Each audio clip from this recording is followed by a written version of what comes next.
अब next rule होता है Fleming's left hand rule. Fleming's left hand rule किसके बारे में बताता है? तो अगर कोई पॉजिटिव चार्ज जो मैग्नेटिक फील्ड में मूव कर रहा है उस पर फोर्स लगता है, यानी कि डायरेक्शन ऑफ फोर्स होना मूविंग पॉजिटिव चार्ज, तो फोर्स की डायरेक्शन बताएगा ये।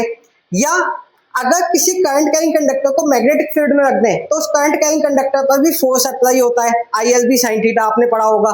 तो ये करंट कैरिंग कंडक्टर पर किस डायरेक्शन में फोर्स लगेगा वो भी बता सकता है। कैसे बताएगा? तो नाम क्या है? लेफ्ट हैंड रूल फ्लेमिंग्स का। तो इस तरीके से आपको शेप बनानी है। Thumb, four finger and middle finger को इस तरीके से स्ट्रेच करना है। अब आपको ध्यान देना है कि फोर फिंगर जो है वो मैग्नेटिक फील्ड की डायरेक्शन में हो और जो मिडिल फिंगर है वो पॉजिटिव चार्ज अगर मूव कर रहा है तो पॉजिटिव चार्ज की डायरेक्शन में हो, और अगर करंट के लिए डायरेक्शन फाइंड आउट कर रहे हो, आप करंट के लिए फोर्स की डायरेक्शन फाइंड आउट कर रहे हो, तो आपको मिडिल फिंगर करंट की डायरेक्शन में रखनी है। तो आपका जो थंब होगा ऑटोमेटिकली जब इन दोनों फिंगर्स को आप एडजस्ट करोगे दोनों डायरेक्शन में, तो थंब जिस डायरेक्शन को रिप्रेजेंट कर रहा होगा फोर्स उसी डायरेक्शन में लगेगा। समझ आई बात या नहीं?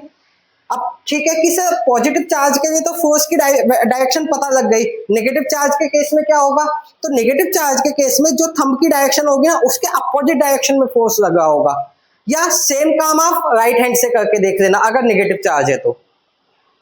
थर्ड वो हो गया अपना Fleming's left hand rule. Same काम करता है राइट हैंड पाम रूल, लेकिन अप्लाई करना फ्लेमिंग्स लेफ्ट हैंड रूल लीजिए, इसलिए मैंने ये बताया है आपको।